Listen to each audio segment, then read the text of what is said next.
السلام عليكم ورحمة الله وبركاته. إن الحمد لله نحمده ونستعينه ونستغفره ونعوذ بالله من شرور أنفسنا ومن سيئات أعمالنا. من يهده الله فلا مضل له ومن يضلل فلا هادي له.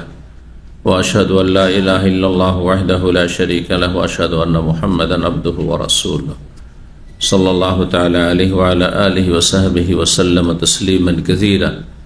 أما بعد فقد قال الإمام البخاري رحمه الله تعالى باب قتل الولد خشية أن يأكل معه. قال حدثنا محمد بن كثير قال أخبرنا سفيان عن منصور عن أبي وائل عن عمرو بن شريحبيل عن عبد الله قال قلت يا رسول الله أي ذنب أعظم؟ قال أن تجعل لله ندا وهو خلقك. قال ثم أي؟ قال أن تقتل ولدك خشية أن يأكل معك. قال ثم أي؟ قال أن تزاني حليلة جارك. وأنزل الله تعالى تصديق قول النبي صلى الله عليه وسلم والذين لا يدعون مع الله إلها آخر ولا يقتلون النفس التي حرم الله إلا بالحق ولا يزنون ومن يفعل ذلك يلقى أثاما.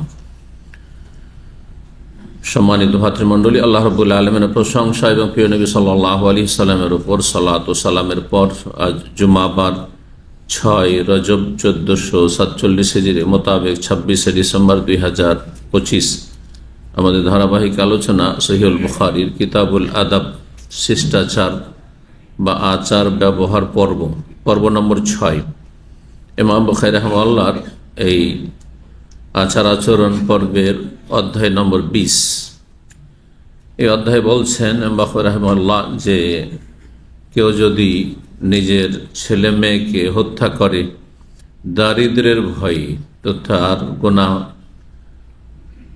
সবচেয়ে বড় যে সব কাবিরা গুনাহগুলি রয়েছে তার অন্যতম। বাবু কাতলিল ওয়ালাদে খাশিয়াতা ইয়াকুলা মাহু। এই অধ্যায় হচ্ছে ছেলে মেয়েদেরকে, ওয়ালাদ মানে ছেলে মেয়ে, যাকে জন্ম দিয়েছেন সে ছেলেও হইতে পারে আর মেয়ে হইতে পারে। কিন্তু আজকাল আরবরা কিছু তাদের প্রচলিত ভুল আছে, প্রচলিত ভুল সব সমাজে আছে ভাষাগত, যেমন আমাদের বাংলা সমাজেও মেলা ভুল আছে, প্রচলিত ভুল, অর্থের দিক থেকে সাহিত্যের দিক থেকে ভুল, কিন্তু মানুষ বলে যাচ্ছে। আপনারা অধিকাংশ মানুষ যে করতেছে বলছেন, করতেছে না করিতেছে? হয় সাধু বলেন না হয় চলতি বলেন, তাই না? হয় করছে বলেন না হয় করিতেছে বলেন, করতেছে, ঠিক?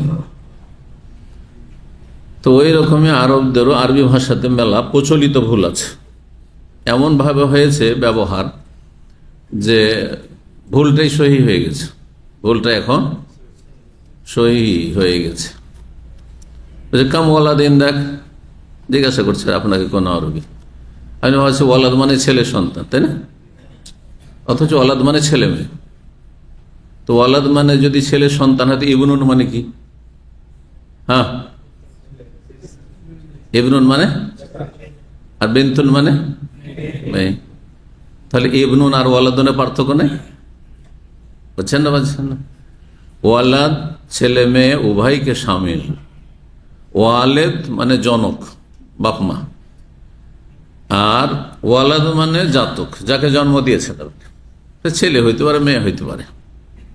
লাম ইয়ালিদ ওয়া লাম ইউলাদ।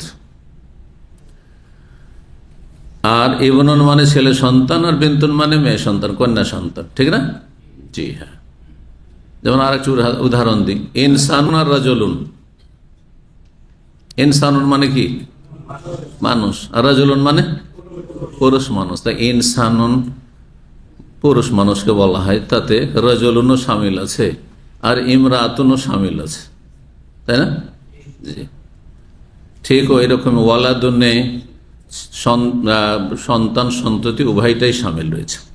কিন্তু আজকালকার ভাষায় হ্যাঁ বলছে এন্দি ওয়াহিদ ওয়ালাদ ওয়াহিদ বিন্ত, গলত বলছে না?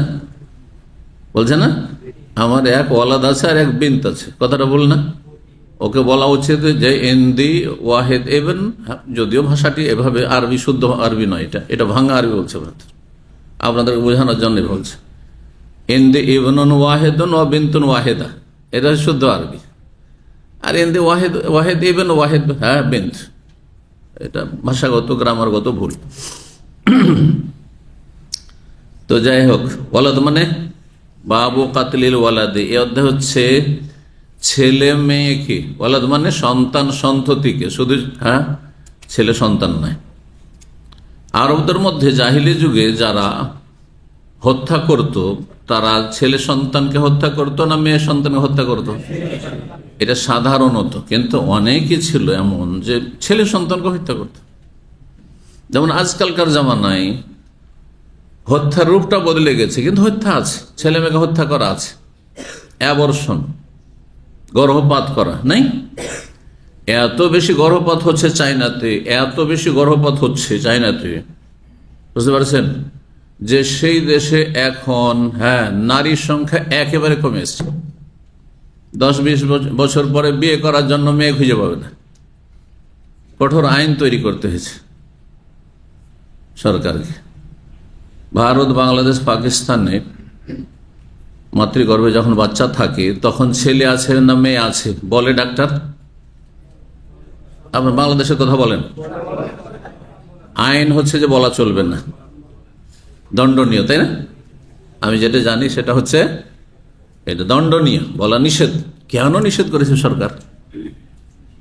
কেন নিষেধ করেছে? সৌদি আরবে কেন নিষেধ নেই? সৌদি আরবে যান, চেক করান, বলে দিচ্ছে, সহজে বলে দিচ্ছে। কারণ এইখানে যারা বসবাস করে সাধারণত আল্লাহর এতটুকু ভয় আছে। ব্যতিক্রম হ্যাঁ, ধানে কিছু চিটা, তো সবই চিটা হয়ে যাবে, অর্ধেকই চিটা হয়ে যাবে, এটা তো চলবে না, বুঝছেন না? তো এখানে সামান্য হয়তো চিটা থাকতে পারে, শতকরা 1-2টা, কিন্তু আমার দেশে প্রায় চিটা, যার ফলে সরকার বাধ্য এই ধরনের গঠনমূলক আইন তৈরি করতে যে মাতৃগর্ভে ছেলে আছে না মেয়ে আছে বলা চলবে না, বললে অপরাধ, বুঝছেন না? কিন্তু এখানে খুব সহজে জানেন না। এই জন্যই যে মেয়ে সন্তান হলে অ্যাবর্শন হচ্ছে। অনেক অভাবী আছে, অভাবের কারণে হয়তো অভাবী আছে অথবা অভাবের নয়, কিন্তু অভাবের আশঙ্কা করছে। এখন অভাবী নয়, কিন্তু ভাবছে যে 2টো ছেলে মেয়ে মানুষ করার মতো আমার কাছে ইনকাম সোর্স আছে, 3টা-4টা হইলে পারবো না, সেজন্য আর বাচ্চা নিচ্ছে না, স্থায়ী বন্ধ করে দিচ্ছে। অথবা হ্যাঁ অনিচ্ছাকৃত গর্ভধারণ করে ফেলেছে তার স্ত্রী, তখন গর্ভপাত করছে, অ্যাবর্শন করছে। এটা অহরহ হচ্ছে। ঘনিষ্ঠ সম্পর্ক যদি এই নার্সিং হোমগুলির সাথে থাকে অথবা এখানকার চিকিৎসকদের সাথে থাকে, ইন্টারনাল খবর যে খুব বেশি হচ্ছে, এটি এই অপরাধ, খুব বেশি অপরাধ হচ্ছে, বুঝতে পেরেছেন তো? কারণ আমি বেশ কিছু ডাক্তারদের সাথে কথা বলে দেখেছি, তারা দুঃখ প্রকাশ করছে যে এত পেশেন্ট আসছে, এত লোক আসছে এইভাবে, আর গর্ভপাত করাচ্ছে, তো ওরা পয়সা পাচ্ছে। অধিকাংশ পেটের জন্য মেডিকেল পড়া করছে, জনসেবার জন্য নয়, পেটের জন্য করছে। 1000-1 পাবেন না যে জনকল্যাণমূলক সে লেখাপড়া করছে, আল্লাহ সন্তুষ্টির জন্য, যে মানুষের শরীরকে সুস্থ রাখবো, পরোপকারী হব, কল্যাণমূলক কাজ, ওয়াফালুল খাইরা, কল্যাণমূলক কাজ করো, লাআল্লাকুম তুফলিহুন, তাতেই সফলতা রয়েছে। কোরআনী বিধানে বিশ্বাসী তারা বা আমলকারী, এমন নয়। মোটা অঙ্কের টাকা খরচ করে পড়ে, বড় আশা নিয়ে যে যদি এখানে 30 লাখ 40 লাখ টাকা খরচ করি MBBS পাস করতে, তাহলে আমি কোটি কোটি টাকা ইনকাম করব। আজকালকার লেখাপড়া কমার্শিয়াল হয়ে গেছে, আজকাল লেখাপড়া সব বিজনেস হয়ে গেছে, সবাই বিজনেস করছে, ইল্লা মাশাআল্লাহ। একমাত্র দিন পড়তে গিয়ে অল্প কিছু মানুষ আছে, দিন পড়তে গিয়ে অনেকে দুনিয়াদার হয়ে গেছে। আপনি ছোট থেকে এই উদাহরণটাও দিই, কারণ অনেকে দিন পড়াচ্ছেন কিন্তু দুনিয়ার স্বার্থে। দেখছেন যে দিনই শিক্ষা, ইসলামিক লাইনে লেখাপড়া করে মাশাআল্লাহ অমুকের ছেলে সৌদি আরব চলে এসছে, আর অমুক এখানে আসার পরে প্রতিষ্ঠিত হয়েছে, আমার ছেলেটা যেন এইরকমই প্রতিষ্ঠিত হয়। তো এটা আপনি দিনের খেদমতের জন্য না দুনিয়ার খেদমতের জন্য? পেটের জন্য করছেন আপনি। ইন্নামাল আমালু বিন্নিয়াত, মানুষের আমল নির্ভরশীল নিয়তের উপর, ইখলাস থাকতে হবে। আমার যখন মদিনা অ্যাডমিশন হলো, ভালো করে মনে আছে, একজন ভালো আলেম শাইখুল হাদিস, আল্লাহ হিদায়াত করে, এরকম শাইখুল হাদিস এমন শাইখুল হাদিস আছে 30-40 বছর বুখারী পড়ায়, কিন্তু একটি ছেলে মেয়েকে মাদ্রাসায় পড়ায়নি। ব্যতিক্রম অধিকাংশ আলেমরা মাদ্রাসায় পড়ায়, কিন্তু ব্যতিক্রম ওতেও আছে কিছু। অনেকের ধারণা যে হ্যাঁ এত মেহনত পরিশ্রম করে পড়লাম, কিন্তু তারপরেও কোনো মূল্যায়ন নেই সমাজের কাছে অথবা সরকারের কাছে, সুতরাং ছেলে মেয়েদেরকে জেনারেল লাইনে লেখাপড়া করে। ছেলে মেয়ে সবগুলি কলেজ ইউনিভার্সিটি পড়িয়েছে, ভালো ভালো প্রায়গুলো সব মাস্টার ডিগ্রি হাসিল করেছে। আর আমার কলিগ ছিলেন উনি, তো তখন আমি যুবক মানুষ, উনি মুরব্বী মানুষ, ওনার 60-এর বেশি বয়স, আর আমার তখন 24-25। মদিনা ইউনিভার্সিটিতে অ্যাডমিশনের আমার কাছে লেটার পৌঁছে গেল। তো পাশে মাদ্রাসার পাশে নদী, মহানন্দা নদী, নাম শুনেছেন? একটি নদীর নাম হচ্ছে মহানন্দা, ভারত আছে, বাংলাদেশ আছে। তো গোসল করতে গেছি, গিয়ে বলছে, আমাদের অঞ্চলে মাওলানা বলে, আলেমদের কি বলে? বলছে, মাওলানা সাহেব, যদি ছেলে মেয়েগুলোকে জেনারেলে না পড়িয়ে যদি আলেম করতাম, তো অন্তত আপনার মতো সৌদি আরব তো যেতে পারত। কারণ মাস্টার ডিগ্রি করে চাকরি পায়নি, চাকরির এত বেশি ক্রাইসিস যে MA পাশ করেও ছেলে মেয়েরা চাকরি পায়নি, পরে দু একটা পেয়েছে, ততদিন পর্যন্ত চাকরি পায়নি। প্রতিষ্ঠিত বড় যে আশা করেছিল যে দুনিয়া হবে, দুনিয়াটাও হয়নি জেনারেল লাইনে পড়িয়ে, তখন আক্ষেপ করছে যে যদি মাদ্রাসায় পড়াইতাম তো কি হইতো। আচ্ছা, এটা সৌদি আরব গেলেও তো একটি আর্থিক সচ্ছলতা আসতো। নিয়ত খারাপ, আপনি দিন ইসলাম পড়িয়েও নিয়ত খারাপ, গুনাহগার আপনি। বরং এটি হারাম কাজ। দুনিয়া যদি পড়েন দুনিয়ার স্বার্থে, গুনাহগার না, কিন্তু আপনি জায়েজ কাজ করেছেন, নেকিও পাননি, গুনাহও না। যদি আপনার জেনারেল লাইনে শিক্ষা দিয়ে আপনি পাপ না করেন, আপনি ডাক্তার হয়েছেন, আর সেটা দিয়ে আপনি পেট পূজা করবেন, হ্যাঁ নেকি পাবেন না, কিন্তু গুনাহ হবে না। বাস বৈধ পথে কিন্তু করতে হবে। এই নয় হ্যাঁ যে একটা লোকের সাধারণভাবে ওষুধ দিলেই চলবে, আপনি তাকে 2-4টা দিয়ে দিলেন, একবার টেস্ট, এইটা করো ওইটা করো, তখন রুজি হারাম হইতে লাগলো, রুজি হারাম হইতে লাগলো। গর্ভপাতের কাজ করছেন, অ্যাবর্শনের আপনি পেশেন্টকে আপনি নিচ্ছেন, আর তাতে মোটা অঙ্কে ইনকাম করছেন। সাধারণ নর্মাল ডেলিভারি হবে, আর আপনি সিজার করছেন, তখন রুজি হারাম। এসব হারাম করুন, কথা বুঝতে পারছেন? এক কথায় দুনিয়ার শিক্ষায় শিক্ষিত হয়ে কেউ যদি দুনিয়া করে আর তাতে হারামে না জড়ায়, তাহলে বৈধ কাজ, নেকিও নেই, গুনাহও নেই। পেটের জন্য পড়েছে, পেট পেয়েছে। কিন্তু দিন যদি পড়ে দুনিয়ার জন্য, তাহলে এটা শিরক, জাহান্নামে যাওয়ার কারণ। ইসলামী শিক্ষায় শিক্ষিত হলেন, কিন্তু দুনিয়ার স্বার্থে। আমিও এরকম বক্তব্য, আমার ছেলেকে এরকম বক্তা বানাবো, মানে এক একটা বক্তাকে 40-50 হাজার টাকা দিয়ে, ভালো ইনকাম, তাই না? সিজিদে তাহলে গেল সব শিরক। এটা শিরক। ও তুআল্লামু লিগাইরিদ দ্বীন, যে কিয়ামতের একটি লক্ষণ হচ্ছে, এবং এটি শিরক, যে আল্লাহর দিন শিখছেন, যেটি ইবাদত ছিল। নফল আমলের চাইতে নফল এলেম হাসিল করা বেশি গুরুত্বপূর্ণ, বেশি সওয়াবের কাজ। আপনার যদি আলেম হওয়া নফল হয় আপনার ছেলের, তারপরে আপনি তা দিয়ে আপনি দুনিয়ার নিয়ত করলেন, এটা শিরক। কোরআনে কারিমে বেশ কিছু আয়াত রয়েছে, কথা বেড়ে যাবে সেজন্য আর বাড়িতে চাইছি না। আসল বিষয়ের দিকে ফিরে আসি। ছেলে মেয়েকে হত্যা করা, ছেলে মেয়েকে হত্যা করা, সেটা ভূমিষ্ঠ হওয়ার পরে একটা হত্যা করা। হ্যাঁ, সে ছোট হোক আর বড় হোক।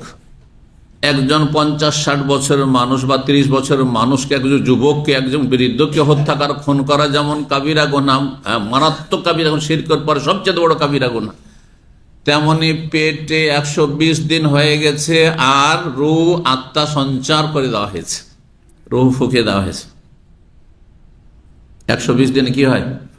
রূহ চলে আসে। শুধু মাতৃগর্ভে আছে, কিন্তু তার সাথে আমার কোনো পার্থক্য নেই। আমার জীবনের যে মূল্য, হ্যাঁ 4 মাসের বাচ্চা, হ্যাঁ তার জীবনের মূল্য সমান। তাহলে এই বাচ্চাকে কেউ যদি গর্ভপাত করে, অ্যাবর্শন করে, তাহলে সে ওই রকমই খুনি, যেমন একজন জীবন্ত মানুষকে খুন করা অপরাধ, খুনি, সমান অপরাধ, কোনো পার্থক্য নেই। আল্লাহ কোনো পার্থক্য নেই। এটি হচ্ছে আল্লাহর দিন। এবং শিরকের পর সবচেয়ে বড় গুনাহ।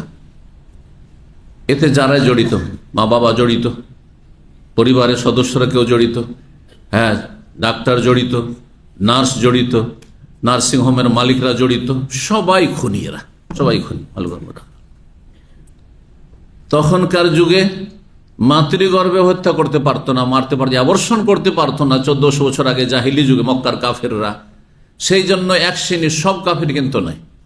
এটা একটা ভুল মেসেজ মুসলিম সমাজে ছড়িয়েছে আমাদের দেশে, আর বক্তাদের জেহালত, অজ্ঞতা, যে আরবরা কি করতো, কন্যা সন্তানকে কি করতো, কন্যা সন্তানকে জীবন্ত দাফন করে দিত। আরে বাবা, একটু চিন্তা করা উচিত ছিল। যদি কন্যা সন্তান সবই দাফন হয়ে যেত আর পরম্পরা 50-100 বছর থেকে চলে আসছে, তো একজন মেয়ে পাওয়া যেত আরব দেশে, একজন মেয়ে পাওয়া যেত আরব দেশে। তাহলে কি আরবরা বিয়ে শাদী করতো না? কোথা থেকে বিয়ে শাদীর জন্য মেয়ে পেত? তাহলে বিবেক নেই। এই জন্য সঠিক কথা হচ্ছে, কিছু কিছু বংশ ছিল যাদের নিকৃষ্ট চিন্তা চেতনা ছিল, তারাই শুধু কন্যা সন্তানকে খুন করত, জীবন্ত দাফন করত, কন্যা সন্তানকে জীবন্ত দাফন করত। আর অধিকাংশ গোত্র বা বংশগুলি এই অপরাধ করত না। শিরকের অপরাধ ছিল, অন্য আরো অপরাধ ছিল। বরং আজকাল যে যত বেশি জেনা ব্যভিচার হচ্ছে, তার চাইতে কম জেনা ব্যভিচার ছিল সেই যুগে। এই কথার দলিল আমার কাছে আছে। হিন্দ বিনতে আবি সুফিয়ান,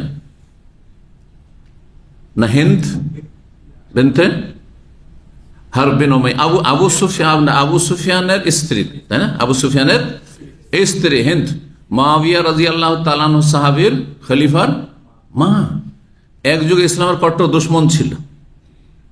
তারপরে আল্লাহ তার অন্তরে হেদায়াত দিলেন, সে কালেমা পড়ে মুসলিম হইল। রাসূলুল্লাহ সাল্লাল্লাহু আলাইহি সাল্লাম মহিলাদের সাথে পর্দার আড়াল থেকে বায়াত নিতেন, যে বায়উনি, আমার সাথে তোমরা বায়াত করো, শপথ করো, আল্লাহ তুশরিকু বিল্লাহি শাইআ, আল্লাহর সাথে কোনো কিছু শরীক করবে না। ওয়ালা তাকতুলু আওলাদাকুম খাশিয়াতি ইমলাক, দারিদ্র্যের ভয়ে, দারিদ্র্যের আশঙ্কায় তোমরা ছেলে মেয়েদের হত্যা করবে না। ওয়ালা তাজনু, আর ব্যভিচারের ধারে কাছে যাবে না, জেনায় লিপ্ত হবে না। এই জেনার পয়েন্টে যখন এসেছে রাসূলুল্লাহ সাল্লাল্লাহু আলাইহি ওয়াসাল্লাম, তোমরা জেনার ধারে কাছে যাবে না, বায়াত করো, শপথ করো, তখন পর্দার আড়াল থেকে হিন্দ বলছে, সদ্য ইসলাম গ্রহণ করেছে, কাফের, ইসলামের কট্টর দুশমন ছিল, ওহদের ময়দানে সীমা লঙ্ঘন করেছে সাহাবায়ে কেরামদের মৃতদেহের সাথে, হামজা রাদিয়াল্লাহু তাআলা আনহুর মৃতদেহের সাথে। কিন্তু আল্লাহ তাকে হেদায়েত, কত দয়ালু রব্বুল আলামিন। তখন সেই মহিলা বলছে রাদিয়াল্লাহু তাআলা আনহা, আওয়াতাজনিল হুররাতু, স্বাধীন মেয়ে কখনো ব্যভিচারে লিপ্ত হইতে পারে? এটা স্বাধীন মেয়ে, যার পরিবার আছে, বাপ মা আছে, আর বাপ মায়ের সাথে আছে, অথবা স্বামীর ঘরে আছে, বিবাহিত অথবা অবিবাহিত, এক কথায় স্বাধীন। স্বাধীনের বিপরীত হচ্ছে দাসী। স্বাধীন মেয়ে কখনো জেনা ব্যভিচার করতে পারে? ইয়া রাসূলুল্লাহ, এটা কি বললেন না? আমরা কল্পনা করিনি জেনা ব্যভিচারের, অথচ কত বড় মুশরিকা কাফেরা ছিল, ঠিক কিনা? তাহলে তাদের মাঝে যে জেনা ছিল সেটা সীমাবদ্ধ ছিল কিসে? দাসীদের মধ্যে। যে দাসীরা জেনায় লিপ্ত হইতো, অথবা দাসীরাকে দিয়ে দেহ ব্যবসা করাইতো দাসীর মালিক অসৎ লোকেরা, মুশরিকরা। কিন্তু স্বাধীন মেয়ে, কাফের মুশরিকের মেয়ে, কাফের মুশরিকের মা বোন জেনা করবে, এটা মক্কায় ছিল না, আরব দেশও ছিল না। নাহলে কেন অবাক হবে? কিন্তু আজকাল অবাক হবেন, ভালো ভালো পরিবারে কলেজ ইউনিভার্সিটি লেখাপড়া করে আর জেনা ব্যভিচারে লিভ টুগেদার করছে, কোথায় কোথায় ঘুরে বেড়াচ্ছে, কক্সবাজার যাচ্ছে, বন্ধুর সাথে, আউযুবিল্লাহ। তাহলে এই জন্য বিভিন্ন দিক থেকে, একটা দুটো দিক দিয়ে নয়, বিভিন্ন দিক থেকে যদি আপনি তুলনা করেন, কম্পেয়ার করেন, দেখবেন যে মক্কার কাফের মুশরিকদের চাইতে নিচে নেমে গেছে আজকালকার মানবতা। বরং আজকালকার এক শ্রেণীর মুসলিমরাও, কথিত মুসলিম, আউযুবিল্লাহি মিনাশ শাইতানির রাজিম, আল্লাহ হেফাজত করুন, নাসাউল্লাহ সালামাত ওয়াল আফিয়া। তো ছেলে মেয়েকে খুন করার যে বিষয়টি ছিল, বিশেষভাবে কন্যা সন্তানকে আরব মুশরিকেরা জাহিলি যুগে, এক শ্রেণীর লোকের, সবাই নয়। তাহলে আমার কথাতে যেটা বুঝাইতে চান সেটা হচ্ছে, সব বংশ মেয়েদেরকে হত্যা করতো না। নবী সাল্লাল্লাহু আলাইহি ওয়াসাল্লামের বংশ কুরাইশরা হত্যা করতো না, বানু হাশিম না, করতো না। তাহলে কিছু কিছু গোত্র ছিল নিষ্ঠুর, মায়া মমতা বলেছিল না, অসভ্য, নির্মমতা। তারা মনে করতো যে ছেলে মেয়ে কয়েকটা কারণে। আচ্ছা, কন্যা সন্তানকে কেন হত্যা করতো কেউ জিজ্ঞাসা করে, কি জবাব দিবেন? দারিদ্রতা। তো ছেলে ছেলে সন্তান হলো, খাওয়াইতে পারবো না, শুধু মেয়েকে খাওয়াইতে পারবো না, ছেলেকে তো খাওয়াইতে পারবো না বেশি হইলে, তাই না? তাহলে এইটি শুধু এটি কারণ ছিল না, এটা একটি কারণ। এই জন্য কয়েকটি কারণ বললাম। আর কি কারণ ছিল? বিশেষ করে কন্যা সন্তানকে কেন হত্যা করত? আরবদের মধ্যে গোত্রীয় শাসন ছিল, রাষ্ট্রীয় কোনো শাসন ছিল না। এক বংশ আর এক বংশের সাথে লড়াই চলতে থাকতো, কলহ বিবাদ লেগেই থাকতো। যেমন গ্রামে গঞ্জে গোত্রীয় লড়াই, লাঠি বললাম বর্ষা নিয়ে চলছে না বাংলাদেশ, বিভিন্ন জায়গায় দেখছেন না, সোশ্যাল মিডিয়াতেও তো দেখছেন।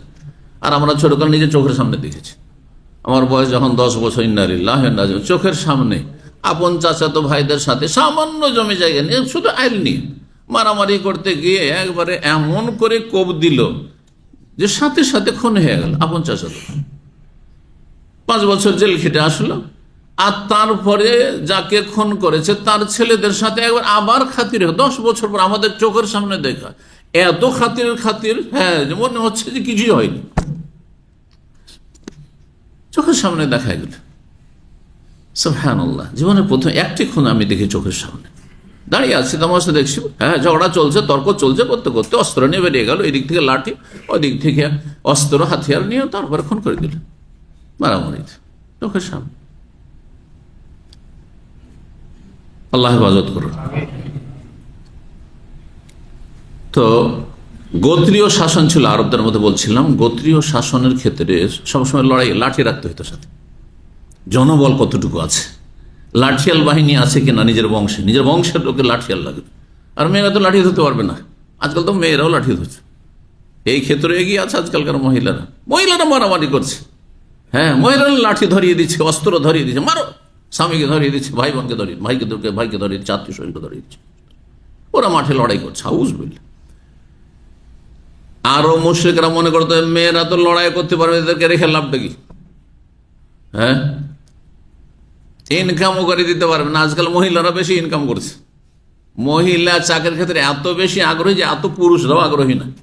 মুসলিম সমাজে যা দেখতে পাওয়া যাচ্ছে, দেখছেন না, মহিলা তো ভরে যাচ্ছে সব জায়গায়। তাহলে আজকালকার লোক আছে, তখনকার মহিলা ভালো ছিল আর তাদের অভিভাবকরাও ভালো ছিল যে না, মেয়েদেরকে দিয়ে ইনকাম করা যাবে না, ওরা জানতো। কিন্তু আজকাল জানা মেয়েরাকে দিয়ে ইনকাম করতে হবে, ছেলেটা পড়ছে না, মেয়েটাকে ভালো করে পড়ায়। অনেক দাঁড়িয়েওয়ালা মানুষ এরকম আছে, ছেলেটা তো বেকার হয়ে গেল, পড়াশোনা করছে, বাটপারি করছে, দে ওকে সৌদি আরব পাঠিয়ে দে, যা ক্লিনার হয়ে থাক, আর মেয়েকে এমএ পাস করাচ্ছে। এখানে কয়েকটা ছেলে ছিল, এখন আছে হয়তো তাদের কেউ, 2-3 ভাই ছিল। ওদের কেউ মাধ্যমিক, উচ্চ মাধ্যমিক, একজন শুধু মনে হয় গ্রাজুয়েশন আছে, আর বোনগুলো সবগুলিকে এমএ পাস করিয়েছে। বলে আশ্চর্য কথা, আশ্চর্য কথা, মেয়েগুলোকে যদি প্রাইমারি পড়িয়ে রেখে দিত এটা বেশি ভালো ছিল। আর আপনাদেরকে এরকম মাস্টার ডিগ্রি আর পিএইচডি করা উচিত ছিল, বুঝছেন না? উল্টো হয়ে গেছে দুনিয়া। তো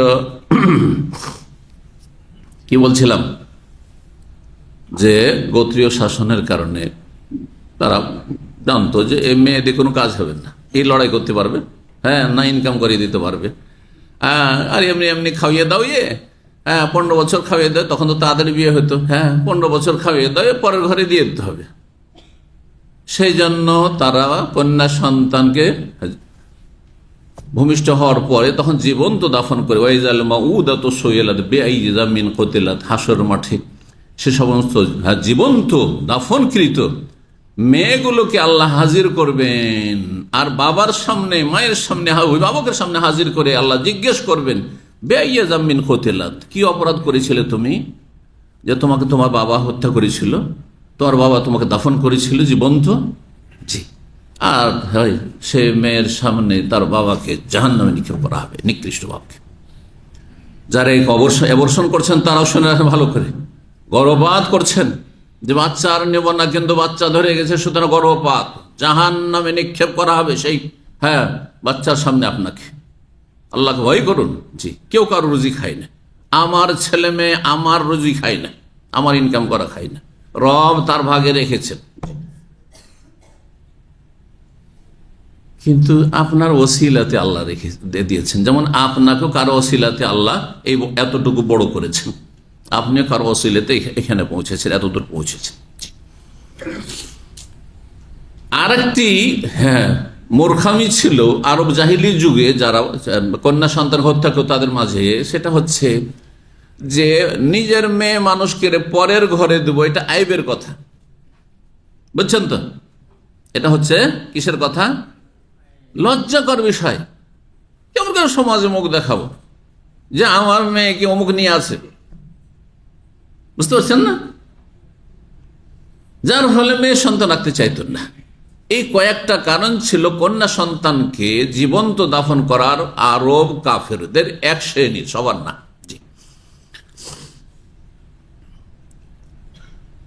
বলছেন ইমাম বুখারী রাহিমাহুল্লাহ, বাবু কাতরিল ওয়ালাদি, সন্তান সন্ততিকে হত্যা করা। তাহলে আসল, যদিও অধিকাংশ ক্ষেত্রে কন্যা সন্তানকে মূর্খরা হত্যা করে থাকে, কিন্তু কখনো কখনো ছেলে সন্তান হত্যা করতে পারে, যেন অভাবের কারণে যারা করেছে, শুধু অভাব, পারবো না, আর খাওয়াইতে পারবো না, আর মানুষ করতে পারবো না, আর বাচ্চা নেওয়ার নিয়ত নেই, অ্যাবর্শন করছে, শুধু মেয়ে সন্তানকে ছেলে সন্তানকে করে দিচ্ছে।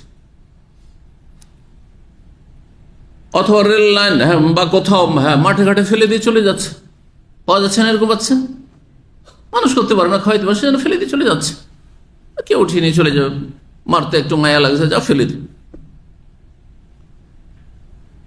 আল্লাহ হেফাজত করুন। এই জন্য ইমাম বুখারী ছেলে মেয়ে দুটোর কথাই বলেছে। বাবু কাতরিল ওয়ালাদি, অধ্যায় হচ্ছে সন্তান সন্ততিকে হত্যা করা। বিভিন্ন কারণ হইতে পারে, কিন্তু মুখ্য কারণটি এখানে বলা হয়েছে, যেটি হাদিসে এসেছে আর অধ্যায় এসেছে। তার মানে এই নয় যে দারিদ্রের ভয় যদি না থাকে তাহলে হত্যা করা চলবে, চলবে নাকি? যে কোনো কারণে, কারণ হোক আর না হোক, হত্যা করা হচ্ছে সবচেয়ে বড় অপরাধ, শিরকের পরে, কুফরির পরে। খাসিয়াতা, এই আশঙ্কায়, আইয়া কলা মাহু, যে আমার সাথে আবার খাবে, কোথা থেকে খাওয়াবো, কোথা থেকে সংসার চালাবো। এক শ্রেণীর মুসলিম সমাজে মূর্খ পুরুষ মহিলা আছে, শোনেন। এক মহিলা সরাসরি আমার সামনে নয়, কিন্তু যার সামনে বলেছে সে আমাকে নকল করছে। কি আছে লোকটি, দেখেন তো।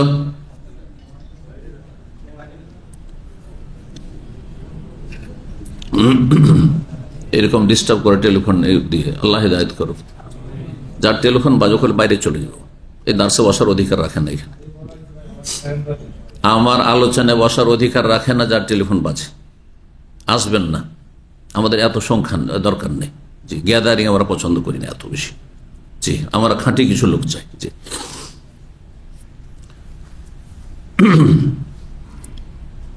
কি বলছিলাম? যদি কারো দারিদ্রের ভয় না থাকে আর হত্যা করে, কাউকে হত্যা করে, সবচেয়ে বড় অপরাধ। আর ছেলে মেয়ে হত্যা করলে আরো বড় অপরাধ। মানে অপরাধেরও স্তর আছে, একটি অপরাধের বিভিন্ন স্তর আছে। একজন অমুসলিমকে খুন করা হারাম, কাবিরা গুনাহ, ঠিক না? একজন মুসলিমকে খুন করা ওর চেয়ে বড় কাবিরা গুনাহ, ঠিক না? সবই কিন্তু কাবিরা। আচ্ছা, মুসলিম আত্মীয়, মুসলিম আত্মীয় প্রতিবেশী, মুসলিম ও আত্মীয় প্রতিবেশীও আরো বেশি, ঠিক না?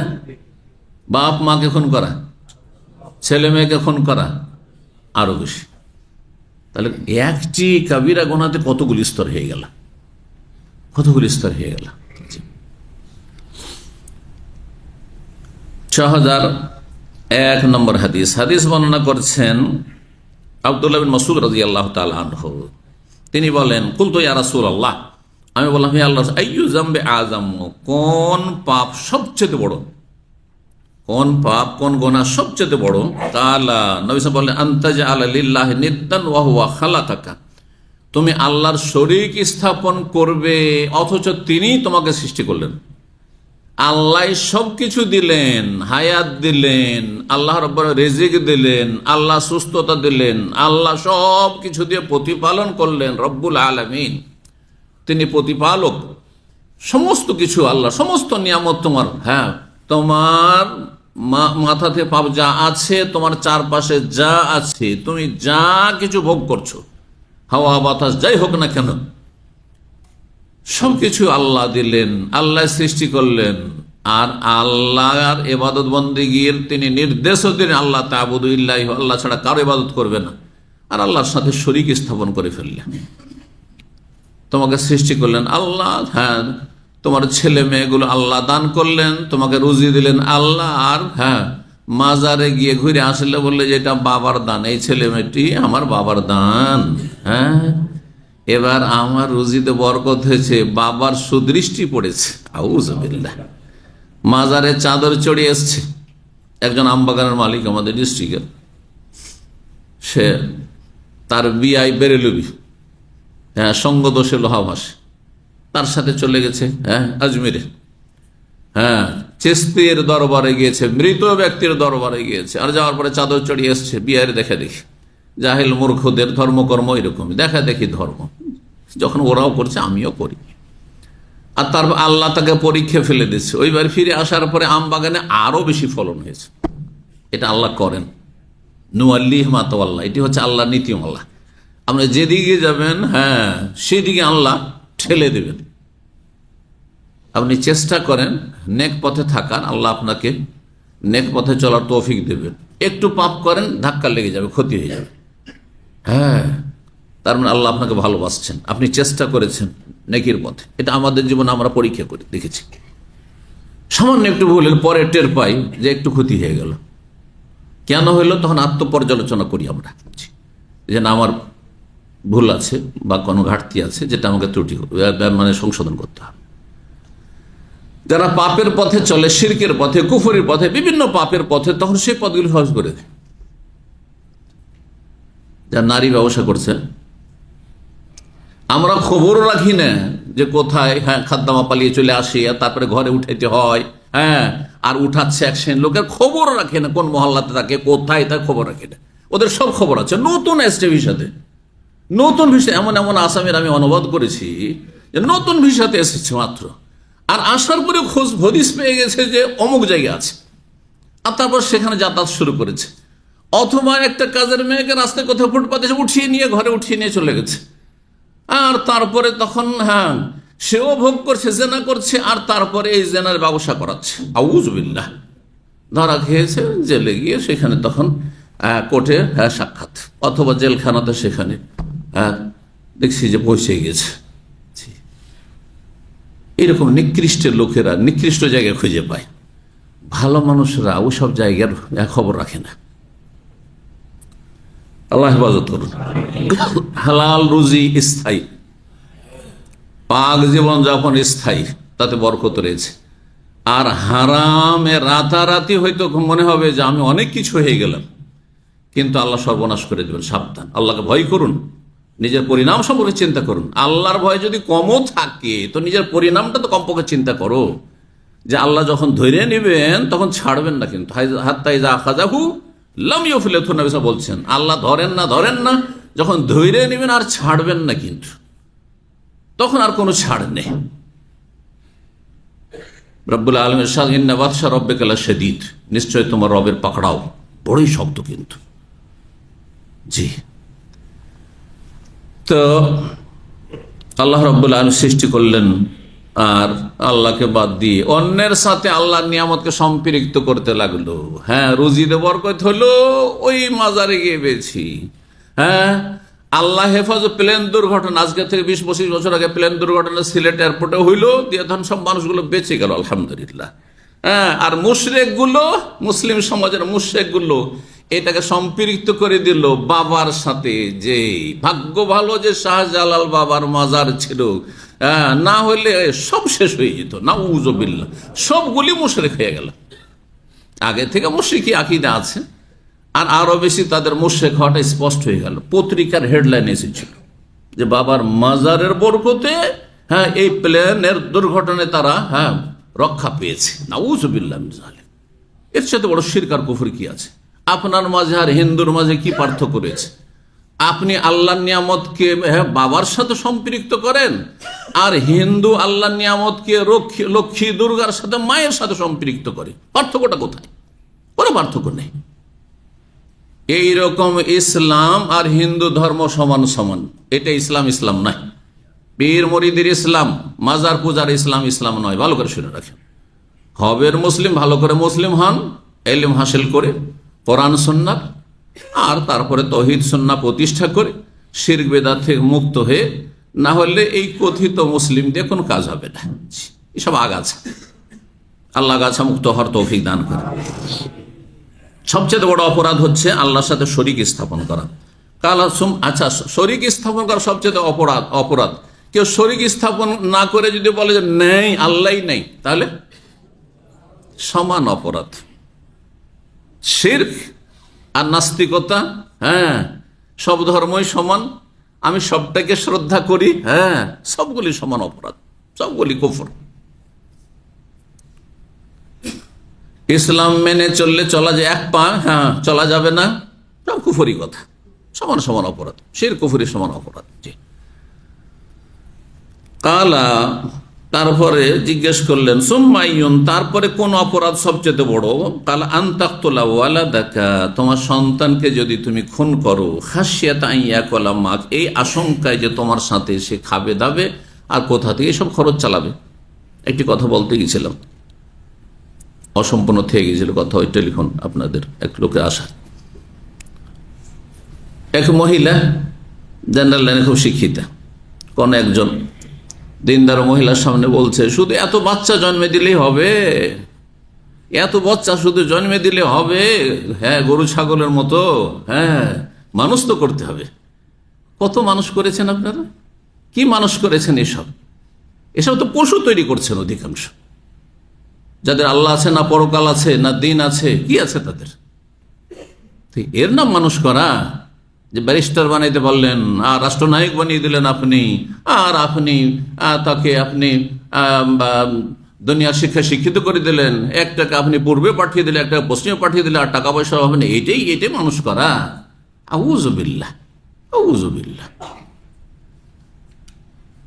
ছেলে মেয়ে যাদের যত বেশি আছে, তারা তত বেশি সুখী সেই পরিবার। মানসিক দিক থেকেও সুখী, পারিবারিক দিক থেকেও সুখী, আর্থিক দিক থেকেও সুখী, সব দিক থেকে সুখী। কিন্তু আল্লাহর সাথে সম্পৃক্ত হইতে হবে। গোটা দুনিয়া চীনের দিকে কেন চেয়ে আছে? চীনের জনসংখ্যা সবচেয়ে বেশি, ঠিক না? কেন চীনের দেশ সবগুলি, সব চায়না ছাড়া চলবেই না, এই অবস্থা হয়ে গেছে বর্তমানে যে অবস্থা হয়েছে। আরে চায়নার মাল সামান আগে ভাবতাম যে হয়তো ওই এইসব দেশ, আরব দেশগুলিতে আসে হয়তো, আর ইন্ডিয়াতে তো অত আসতো না, এক সময় দেখেছি একেবারে আসতো না, তারপরে এখন কিছু আসা। নেপালে দেখতাম চায়নার মাল, আমরা নেপালের বর্ডারের কাছাকাছি, সেজন্য চায়নার কিছু কিনতে হইলে ওই নেপালের বর্ডার এলাকা দিয়ে আসতো, তারা বাংলাদেশ হয়ে আসতো। কিন্তু ইংল্যান্ডে গিয়ে দেখি ওখানেও চায়নার মাল, গোটা পৃথিবী ছেয়ে যাচ্ছে। বুঝতে পারছেন না কেন? তাদের জনসংখ্যা তো সবচেয়ে বেশি। তাহলে জনসংখ্যা বেশি হইলেও অভাব হয়ে যাবে, এটি কত অবাস্তব কথা। আমি কোরআন হাদিসের কথা এখন বলছি না, আপনাকে দুনিয়া বুঝছেন তো বেশি, দুনিয়ার কথা বলে বুঝাইতে চাইছি। বাস্তবতার খেলাফ কাজ। যাদের বাড়িতে যত লোকজন আছে, যত ছেলে মেয়ে আছে, তত বেশি সুখে আছে। আরে কেউ না থাকলে একটা ছেলে তো কাজ দিবে, পাঁচটা নয় একটা তো কাজে আসবে। কিন্তু যার একটা ছেলে একটা মেয়ে, দুটোই খারাপ, বাপ মা বৃদ্ধাশ্রমে, পাঁচটা ছেলে লেখাপড়া 2-3টা করলো না, কিন্তু একটা লেখাপড়া করে গোটা পরিবারটাকে সামলিয়ে রাখলো। হচ্ছে না? কিন্তু বাস্তবতা। আর বাকি কোরআন হাদিস ওহিতে বিশ্বাস হলে তো গায়বে বিশ্বাস করতে হবে। রিজিক আল্লাহর পক্ষ থেকে আসে। রিজিক মানুষের হাতে নেই, রিজিক আকাশে আছে। কাকে কতটা দেবেন আল্লাহ বেশি জানেন, আপনি কল্পনাও করতে পারেননি। আপনাকে যেটা দিয়েছে সেটা আপনার অকল্পনীয় ছিল। অন্যদের কথা তো বাদ দেন, আপনার ছেলে মেয়েদের কথা, কাকে কি দেবেন ও তো অকল্পনীয়। অফিস সময় রিজিক, আকাশে রিজিক আছে। মানুষের হাতে, শাসকের হাতে আল্লাহ রিজিক রাখেননি, যাতে কেউ কেড়ে না নিতে পারে। দুনিয়াতে কারোর হাতে যদি দুনিয়াতে রিজিক থাকতো জমিনে, তাহলে তো সব মানুষ কুক্ষিগত করে নিত, ছিনিয়ে নিত আমাদের কাছ থেকে রিজিক। কিন্তু ছিনিয়ে আনার কোনো উপায় নেই, কারণ তো রব নামাচ্ছেন, রবের চূড়ান্ত ফয়সালা। এগুলো হচ্ছে গায়েবী বিশ্বাস। আমি একজন মুসলিম হিসাবে, ইমানদার হিসাবে আগে গায়েবে বিশ্বাস করবো, আল্লাযীনা ইউমিনুনা বিল গায়ব। না হলে কোরআন হেদায়েতই করবে না। প্রথম শর্ত, কোরআনের হেদায়েতের জন্য প্রথম শর্ত হচ্ছে সূরা বাকারায় শুরুতেই যে না দেখে বিশ্বাস করা, আল্লাহর কথা, রাসূলের কথা, মন গড়া কথা নেই। কালা সুম্মায়ুন, তারপরে 3 নম্বরে জিজ্ঞাসা করে তারপরে কোন গুনাহ সবচেয়ে বড়? কালা আনতুজানিয়া হারিলাতা জারিক, তুমি যদি ব্যভিচার করো তোমার প্রতিবেশীর বউয়ের সাথে, স্ত্রী হালিলা, ওয়া হালাইলু আবনাইকুম আল্লাযীনা মিন আসলাবিকুম, কোরআনে কারীমে শব্দটি বহু বচন হয়ে এসেছে। বউ মানে ওয়াইফ, স্ত্রী। তোমার প্রতিবেশীর স্ত্রীর সাথে যদি ব্যভিচার করো, এখানে স্ত্রী শব্দটি বলা আছে হালিলা, কিন্তু প্রতিবেশীর স্ত্রী না হয় যদি প্রতিবেশীর বোন হয়, প্রতিবেশীর মা হয়, হ্যাঁ, প্রতিবেশীর খালা হয়, প্রতিবেশীর ফুফু হয়, এক কথায় প্রতিবেশীর সাথে ব্যভিচার করা। তাহলে যদি প্রতিবেশীর না হয়, দূরের কারোর সাথে জেনা করলে হালকা নাকি? হ্যাঁ, কাবিরা নয়, সাগীরা, সবগুলি কাবিরা। কিন্তু আকবরুল কাবায়ের এখানে বর্ণনা করা হচ্ছে কি, আজম, কোন গুনাহ সবচেয়ে বড় পাপ? সবচেয়ে বড় পাপ হচ্ছে শিরক। আর তারপরে কি বললেন? ছেলে মেয়েকে খুন করা, অন্যদেরকে খুন করাও কাবিরা গুনাহ, কিন্তু ছেলে মেয়েকে খুন করা অথবা বাপ মাকে খুন করা, এটা খুনের মধ্যে সবচেয়ে বড় পাপ। জি, শিরকের পরে, কুফরির পরে, নাস্তিকতার পরে সবচেয়ে বড় পাপ। আর ব্যভিচার সবগুলি কাবিরা, এমনকি অমুসলিম মেয়ের সাথে যদি ব্যভিচার করে, বেশ্যাখানাতে যাদের বেশ্যাবৃত্তি তাদের পেশা, পয়সা নিচ্ছে আর তারা বেশ্যাবৃত্তি করছে। দেহ ব্যবসা কথাটি মুনাফিকদের ভাষা, নাস্তিকদের ভাষা, কথা বলছে।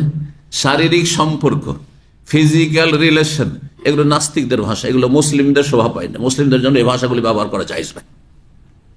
অপরাধকে হালকা করে দিচ্ছেন এটা দিয়ে। যখনই আপনি বলবেন যে দেহ ব্যবসা, ও আমি মুদিখানায় ব্যবসা করছি, ও দেহ ব্যবসা করছে, হালকা হয়ে গেল না?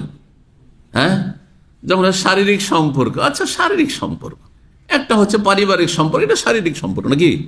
হালকা হয়ে গেল তাহলে বিষয়টি। তাদের কাছে যদি হালাল হারাম নেই, হ্যাঁ, পাশবিক জীবন যাপন করছে নাস্তিকরা, সেজন্য তাদের ভাষা এগুলি। আপনি একজন মুসলিম কি করে এই কথা বলতে পারেন? গত রবিবারের জুমে প্রোগ্রামে একজন এরকম জিজ্ঞাসা করেছে, আমার একজন এইরকম অপরাধ করেছে। অপরাধ তো বলেনি, একজন মেয়ের সাথে সম্পর্ক ছিল, তারপর শারীরিক সম্পর্ক হয়েছে। আমি বললাম হারাম কথা, এটা শারীরিক সম্পর্ক হয়েছে এই কথাটি নাস্তিকদের কথা, এটা কোনো মুসলিমের কথা নয়। মুসলিম বলবে জেনা করেছে, ব্যভিচার করেছে, অশ্লীলতায় লিপ্ত হয়েছে, নোংরামিতে লিপ্ত হয়েছে, যাতে করে পাপটির উপর ঘৃণা হয়। পাপের উপর একটা ঘৃণা থাকে, আর পাপের উপর ঘৃণা থাকে, আপনার নিজেরই ঘৃণা চলে যাবে।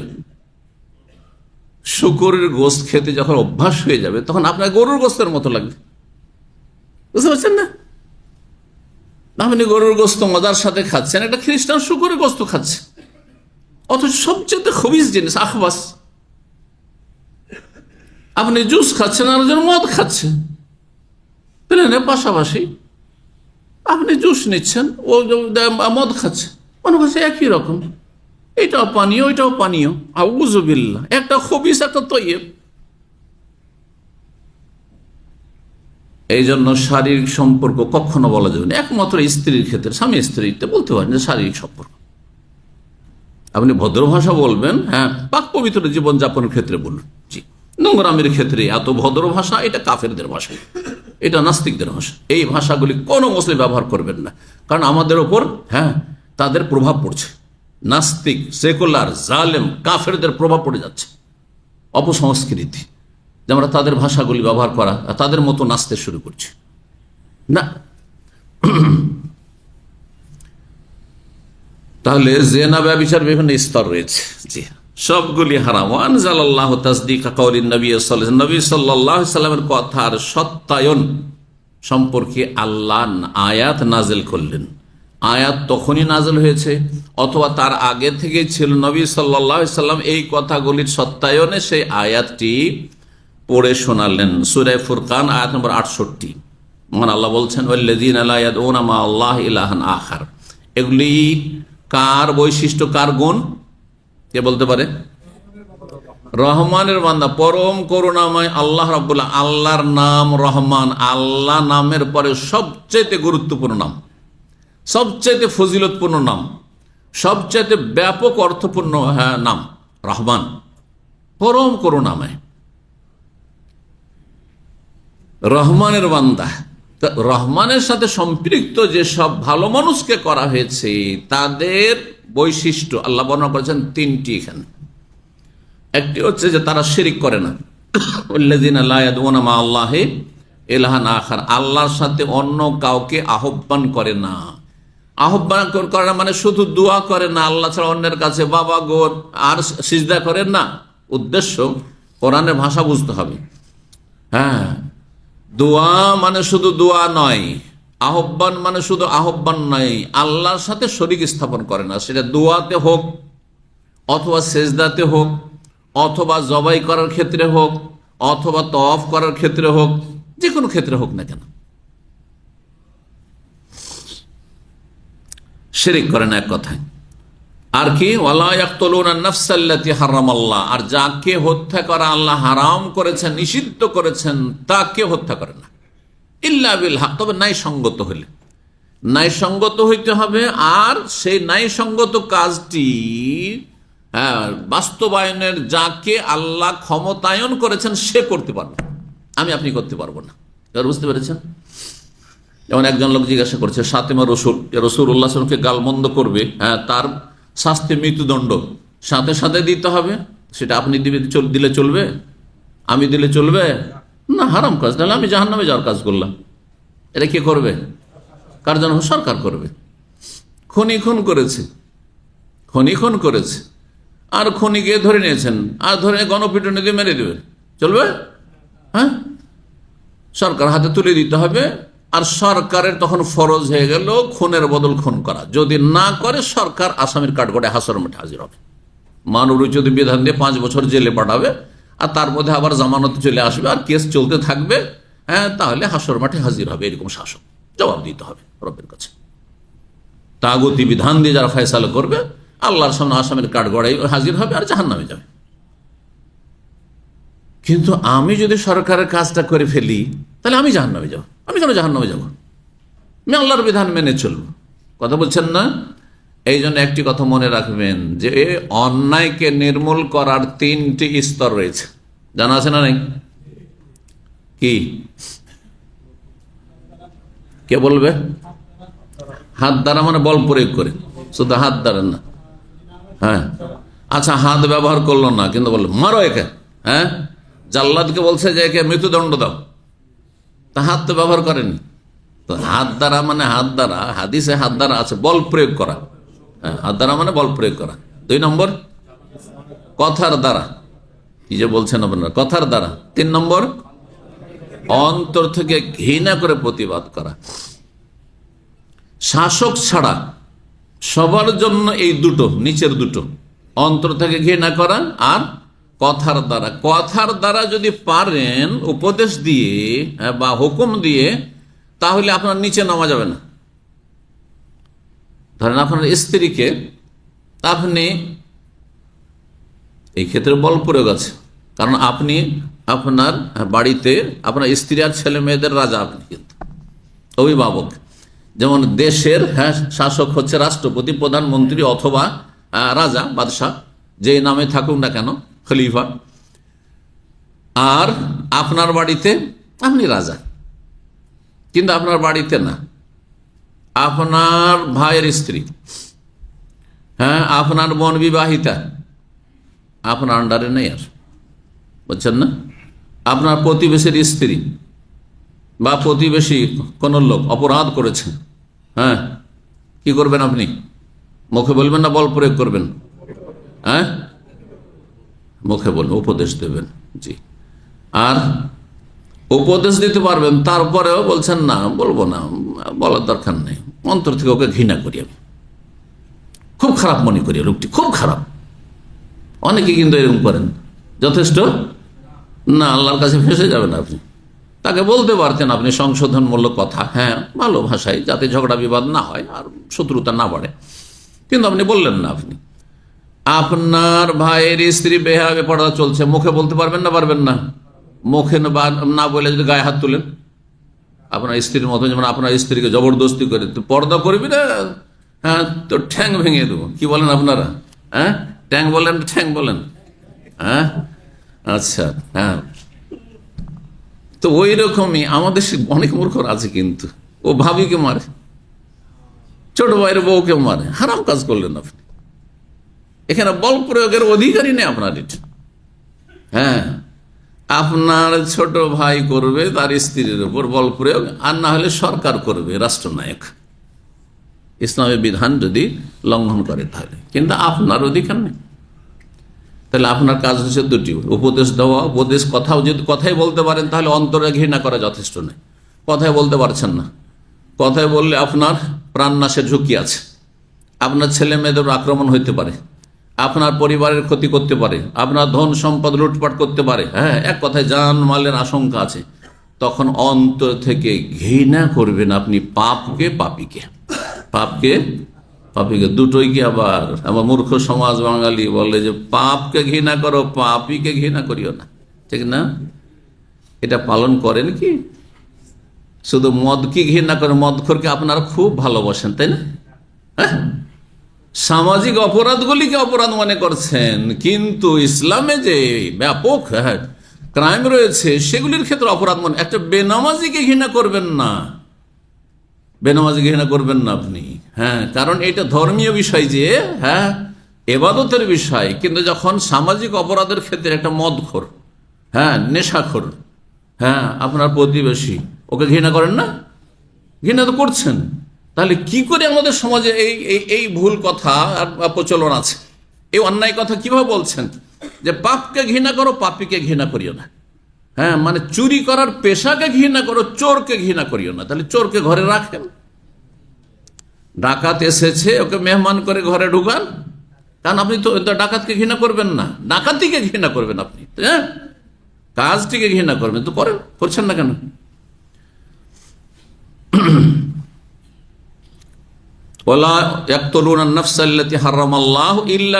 ন্যায়সঙ্গত হত্যা করা, ন্যায়সঙ্গত হত্যা করা কয়টি ক্ষেত্রে?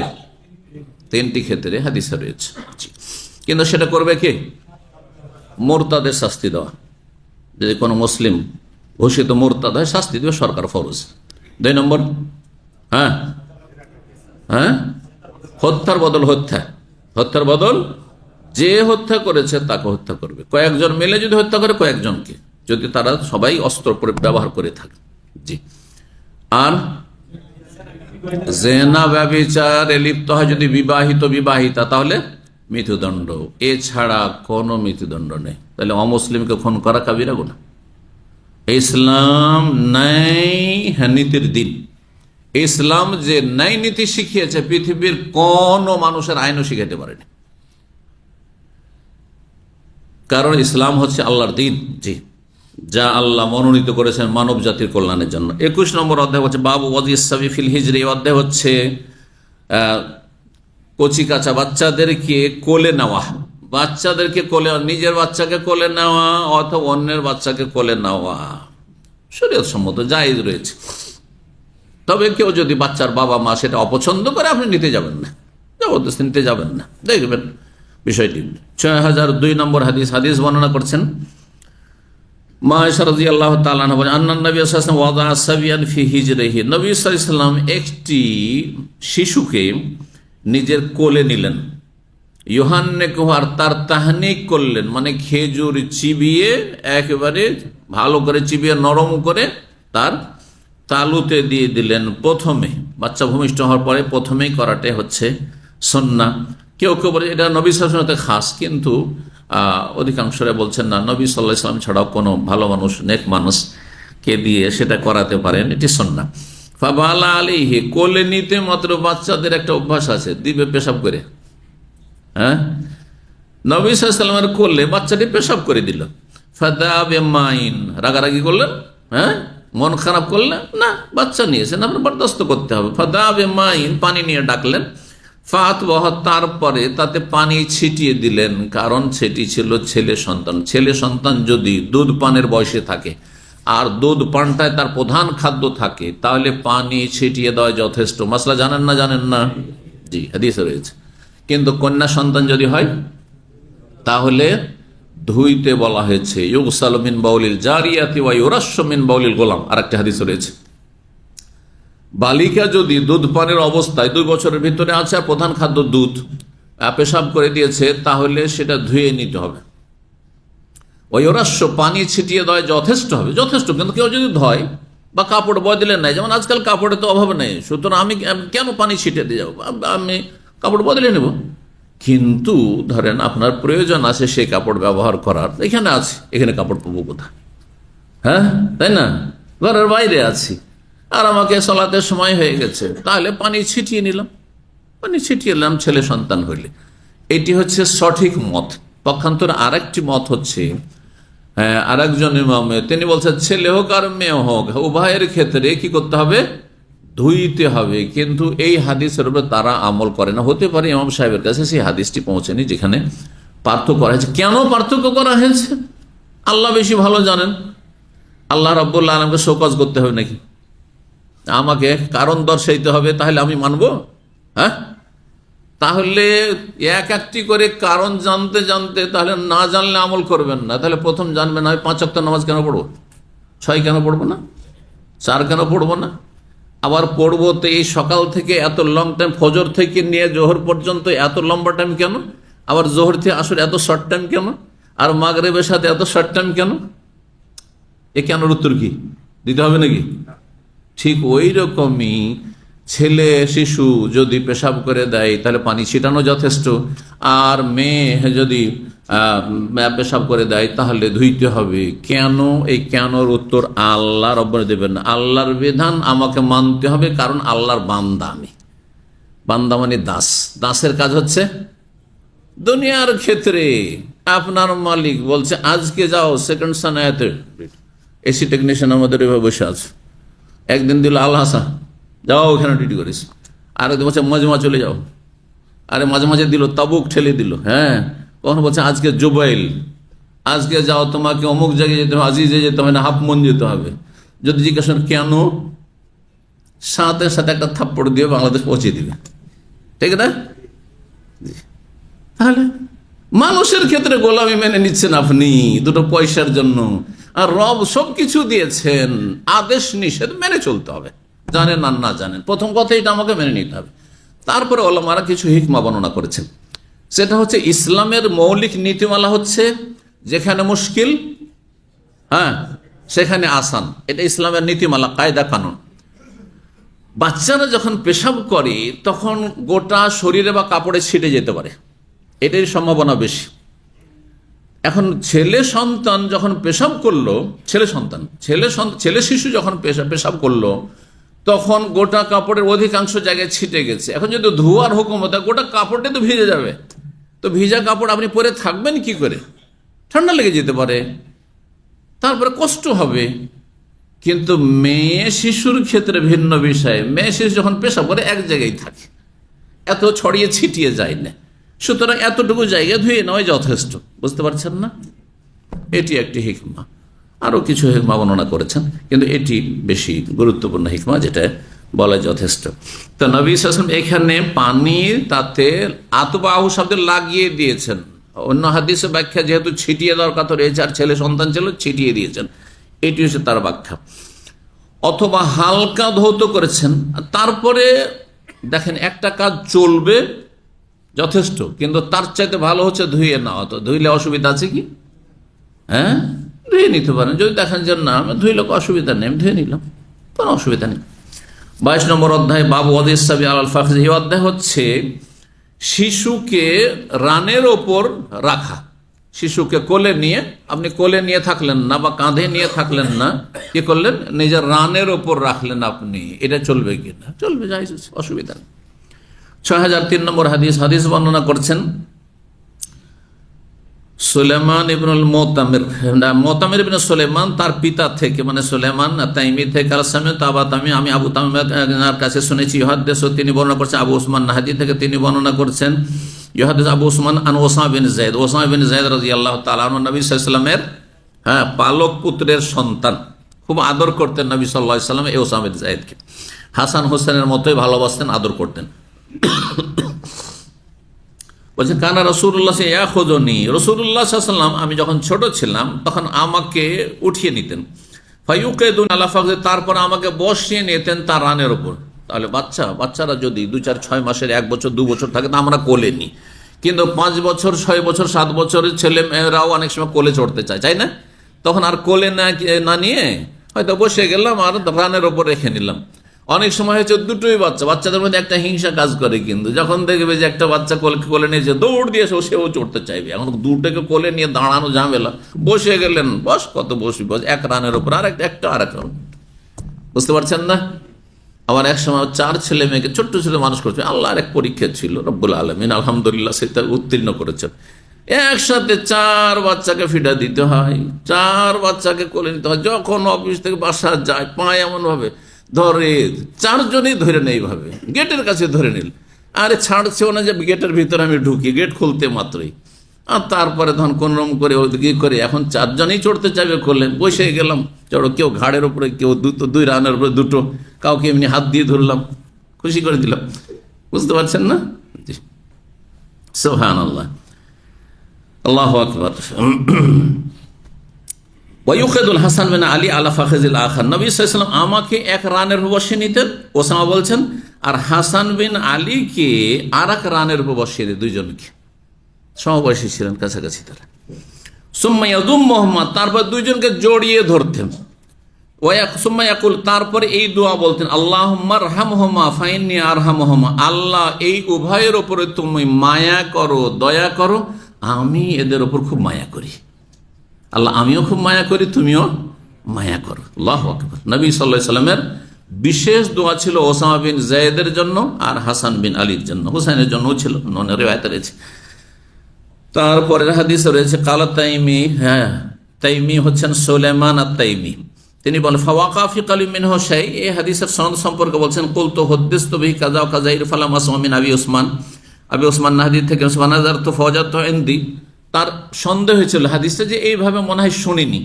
তারপরে হাদিসটি যে মুখস্থর ক্ষেত্রে অনেক সময় মানুষের ভ্রম হয়, পরে যখন তার কাছে লেখা ছিল, মুহাদ্দিসরা হাদিস 2 রকম ভাবে সংরক্ষণ করতেন। একটা হচ্ছে স্মৃতিতে সংরক্ষণ করতেন, হেফজুস সুদুর যেটাকে বলা হয়, আর একটা হচ্ছে হেফজুস সুতুর, আর তারা লিখে রাখতেন। তো যখন আমার লিখনের সাথে মিলাইলাম তো দেখলাম যে যেমনটা শুনেছি আমি তেমনটাই পাওয়া গেল, মানে হাদিস ওইভাবেই আছে যেভাবে লেখা আছে বা যেভাবে বর্ণিত হয়েছে। 23 নম্বর অধ্যায় বলছে, বাবুনি অধ্যায় হচ্ছে হুসনুল আহদে মিনাল ঈমান, সৌজন্যমূলক আচরণ করা হচ্ছে ঈমানের অংশ। মানুষের সাথে সৌজন্য আচরণ করা, সৌজন্য বুঝেন তো, সৌজন্য আচরণ সামাজিকতার ক্ষেত্রে, পারিবারিক ক্ষেত্রে, প্রতিবেশীদের সাথে অনেক সময় সৌজন্যমূলক আচরণ করতে হয়। জি, অনেক সময় অন্তরে বৈরিতা থাকলেও খারাপ মানুষের সাথে সৌজন্যমূলক আচরণ করতে হয়। তো সৌজন্যমূলক আচরণ করা এটিও একটি ঈমানের অংশ। আর বিশেষভাবে যাদের কিছু হক রয়েছে আপনার উপর, তাদের ক্ষেত্রে আরো বেশি সৌজন্যমূলক আচরণ হওয়া উচিত। বলছেন মায়েশা রাদিয়াল্লাহু তাআলা আনহা হাদিস বর্ণনা করে 6004 নম্বর হাদিস, বলছেন মাগির তলা ইমরাতিন মাগির তলা খাদিজা, আমার এত বেশি গায়রত কোন নারীর উপর হয়নি বা কোন সতীনের উপর হয়নি, যত বেশি আমার গায়রাত আত্মমর্যাদা বোধ হতো। গায়রাত মানে বাংলায় হচ্ছে আত্মমর্যাদা বোধ, বুঝেন? আত্মমর্যাদা বোধ, সেটা হিংসা নাই, কিন্তু হিংসা আলাদা জিনিস। সতীনের মধ্যে কি থাকে? গায়রাত থাকে, মানে আত্মমর্যাদা বোধ থাকে, যে ও আমার চেয়ে বেশি এগিয়ে যাবে, স্বামীর ভালোবাসা পেয়ে যাবে। ও কেন পাবে? স্বামী এত বেশি কেন তার সুনাম করবে, তার এত কেন পজিটিভ কথা বলবে, আমার সম্পর্কে এত কেন বলে না, বললেও ওইটাকে হালকা মনে করে যে আমাকে মনে হয় কম একটুই করেছে, এটাকে বলা হয় গায়রাত। জি, গায়রাতের আর একটা দিক আছে, আপনজন আত্মীয় স্বজনদের মাঝে কোনো পাপ দেখা। যেমন আপনার বোন যদি বেহায়া পর্দা চলাফেরা করে, আর দেখছে যে বেগানা ছেলেদের সাথে, কলেজ ইউনিভার্সিটির ছেলেদের সাথে কথাবার্তা বলছে, একই রিক্সা চলছে, দেখে বরদাস্ত করতে পারছেন না। এটির নাম গায়রাত, আত্মমর্যাদা বোধ। স্ত্রী বেহায়া বেপরদা চলছে আর স্বামীর মাথা খারাপ হয়ে যাচ্ছে। এই যেমন কেন মাথা খারাপ হচ্ছে? আরে আমার স্ত্রী, আমি দেখিস, এটা মেনে নেওয়া যায় না। এটার নাম হচ্ছে গায়রাত। তো গায়রাত পুরুষদের মধ্যেও রয়েছে। পুরুষদের মধ্যে মাহারেমের ক্ষেত্রে রয়েছে। আপনার মা বোনের সাথে, মা বোনকে যদি কেউ গাল দেয়, হ্যাঁ, মা বোনের দিকে যদি কেউ কুদৃষ্টি দেয়, তাহলে আপনার যে মানসিক যে অবস্থাটা হবে ওইটার নাম হচ্ছে গায়রাত। ওর নাম হচ্ছে গায়রাত বা আত্মমর্যাদা বোধ। এই জন্য কখনো কখনো মানুষ নিজেকে কন্ট্রোল রাখতে পারে না। চিন্তা করুন, আল্লাহ না করে পরকায় যদি লিপ্ত হয় স্ত্রী, আর মানুষ যদি স্বচক্ষে দেখে ফেলে, তো নিজেকে সামলে রাখতে পারবে না। এমন কাজ করে ফেলবে যেটা হারাম, তার জন্য খুন করা যেমন হারাম। হ্যাঁ, এর বিচার কার কাছে চাইতে হবে? সরকারের কাছে চাইতে হবে, কিন্তু নিজের বিচার নিজেই করে ফেলে। হ্যাঁ, অনেক সময় স্ত্রীকে মেরে ফেলে দিল, হারাম কাবিরা করা, জাহান্নামে যাওয়ার কাজ করলো। সে জাহান্নামে গেল জেনার জন্য, আর জাহান্নামে গেল খুন করার জন্য। বিষয়গুলো চিন্তা করতে হবে। তো এই জন্য গায়রাত কখনো কখনো জায়েজ আর কখনো কখনো না জায়েজ। আপনি সতীনের সাথে গায়রাত করতে গিয়ে যদি সতীনের হক নষ্ট করা হয় বা শত্রুতা বিদ্বেষ পোষণ করা হয়, তাহলে তখন হারাম কাবিরা গুনাহ। ঠিক ওই রকমই আপনার স্ত্রীকে পর্দাপুশিদা রাখতে গিয়ে যদি তার বিপরীতে কিছু চলে, এমন করলেন, মারি দিলেন, যে হাত পা ভেঙে দিলেন, তো আপনি হারাম কাজ করলেন। আপনি হারাম কাজ করলেন আপনি। তো বলছেন যে আমার কোন নারীর উপর এত বেশি গায়রাত, আত্মমর্যাদা বোধ হইতো না যতটা খাদিজা রাদিয়াল্লাহু তাআলা আনহা সম্পর্ক হইতো, অথচ খাদিজার যুগ জামানাই পাইনি। মানে খাদিজা রাদিয়াল্লাহু তাআলা যতদিন বেঁচে ততদিন নবী সাল্লাল্লাহু আলাইহি ওয়াসাল্লাম দ্বিতীয় বিয়ে করেননি। তারপরে বিয়ে করলেন আয়েশা রাদিয়াল্লাহু তাআলা আনহা বা সাউদাকে। এই নম্বরে সাউদা এবং আয়েশা, তো আয়েশা একেবারে নাবালিকা ছিলেন, সংসার করার জন্য সাউদা রাদিয়াল্লাহু তাআলা আনহাকে বিয়ে করলেন।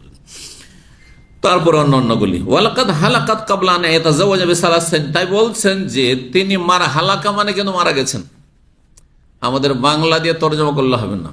বাংলাতে হালাকা মানে ধ্বংস হওয়া। খাদিজা ধ্বংস হয়েছেন বলা যাবে? বাংলাতে এই ভাষা চলবে না। হ্যাঁ, অন্যায় ভাষা এটি। কিন্তু আরবি ভাষায় হালাকা মানে ধ্বংস হয়, হালাকা মানে মৃত্যু হয়, মত হয়। কোরআনে আছে। ইউসুফ আলাইহিস সালামের ঘটনা আল্লাহ বর্ণনা করছেন সূরা গাফির, সূরা আল মুমিন, হাত্তা ইযা হালাকা। ইউসুফ আলাইহিস সালামকে উম্মতের লোকেরা এত ভালোবাসতো, তার উম্মতের লোকেরা, তার লোকেরা এত ভালোবাসতো।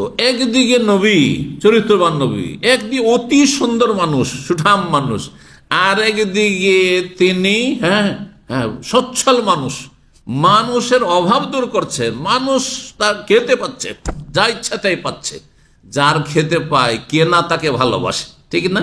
তাহলে এই যে বৈশিষ্ট্যগুলি ইউসুফ আলাইহিস সালামের ছিল, যখন তিনি মারা গেলেন, হাত্তা ইযা হালাকা, যখন তিনি মারা গেলেন, তখন তারা বলল লাইয়া বাসাল্লাহ মিন বাদিহি রাসূলা, আল্লাহ আর কোন নবী রসুল মনে হয় পাঠাবেন না, এত ভালো নবী রসুল ছিলেন, আর পাবো না।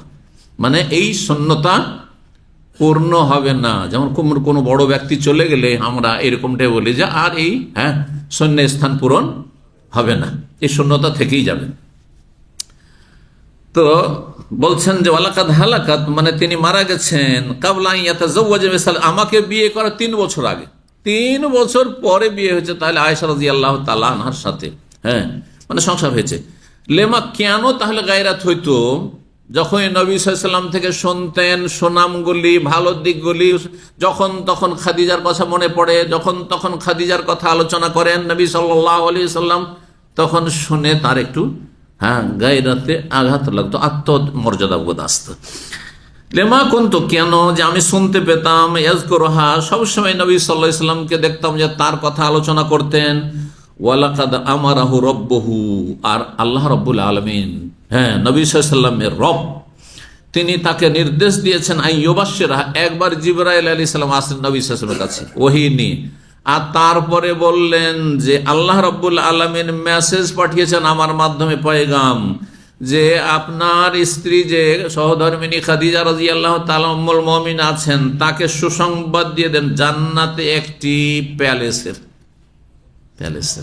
জি, ফিল জান্নাত মিন কাসাব, জান্নাতে একটি মণিমুক্তার, কিন্তু কাসাব মানে বাঁশ হয়, কিন্তু তো বাঁশের মানে খড়ের, হ্যাঁ, মানে মণিমুক্তা এমন বাঁশের ভিতরটা কি থাকে, হ্যাঁ, খোলা থাকে, ঠিক ওইরকমই এমন মণিমুক্তা যে ভিতরটা তার ফাঁকা, বুঝতে পারছেন না? কিন্তু এখানে বাঁশ নয়, যে খড়ের ঘর, কারণ খড়ের ঘরের যুগ চলে গেছে, এই যুগই চলে গেছে, তো জান্নাত আবার খড়ের ঘরে থাকবে। জি, ওয়াইন কানা, তো এই যে মর্যাদা, যে আল্লাহর স্বয়ং সুসংবাদ পাঠাচ্ছেন জিবরাইলের মাধ্যমে, কার জন্য? খাদিজার জন্য। খাদিজার জীবদ্দশায় যে সুসংবাদ দিয়ে দাও মুহাম্মদ সাল্লাল্লাহু আলাইহি সাল্লাম, তুমি তোমার স্ত্রীকে যে তার জন্য জান্নাতে কি স্পেশাল প্যালেস রয়েছে, অট্টালিকা রয়েছে। আর ওয়াইন কানা, আর একটি কারণ ছিল, ওয়াইন কানা লা ইয়াযবাহু শাহ, নবী সাল্লাল্লাহু আলাইহি সাল্লাম বিভিন্ন সময় একটি ছাগল জবাই করতেন, নিজের বাড়িতে ছাগল জবাই করতেন। সুম্মা ইহুদি ফি খুল্লাতিহা মিনহা, আর সেখান থেকে উপঢৌকন দিয়ে পাঠাইতেন খাদিজা রাদিয়াল্লাহু তাআলা বান্ধবীদের বাড়িতে। ওই বান্ধবীদের বাড়িতে খোঁজ করে করে, এটা হচ্ছে ওই যে খাদিজার বান্ধবী, খাদিজার কাছে উঠা বসা করতো, খাদিজার সাথে খাতির ছিল, সেই জন্য যাও তার বাড়ি এই গোস্তটা দিয়ে আসো। এটা তো আমাকে রাগ লাগতো, আর ওই আমার মধ্যে গায়রত আসতো, এইটা কেন, বুঝছেন না? জি, এখান থেকে বেশ কিছু মাসাইল জানা যায়। তার মধ্যে একটি মাসলা শুনুন, আপনার স্ত্রী যদি বান্ধবী হয়, আপনি অবৈধ সম্পর্ক রাখা হারাম, কিন্তু তার সাথে সৌজন্যমূলক আচরণ করা, আপনার স্ত্রী হয়তো দুনিয়া থেকে চলে গেছেন, এখন আর কাজে আসে না, দুনিয়া থেকে চলে গেছেন, কিন্তু আপনি ভুলবেন না, মুখ খারাপ হবেন না, আপনার স্ত্রীর খাতিরে ওই আপনার স্ত্রীর বান্ধবী অথবা স্ত্রীর মায়ের সাথে, স্ত্রীর বোনদের সাথে, স্ত্রীর আত্মীয় স্বজনদের সাথে, তাদের সাথে জি আপনি ভালো আচরণ করবেন, পারলে উপকার করবেন, তার অভাবী থাকলে অভাব দূর করবেন, ইত্যাদি ইত্যাদি। তো খুল্লাতুন খালিলুন থেকে, খালিল মানে অন্তরঙ্গ বন্ধু, এই জন্য বান্ধবীর অর্থ করলাম। খাদিজা রাদিয়াল্লাহু তাআলা আনহার বান্ধবীদের বাড়িতে নবী সাল্লাল্লাহু আলাইহি ওয়াসাল্লাম হাদিয়া, তোহফা পাঠাতেন গোস্তের।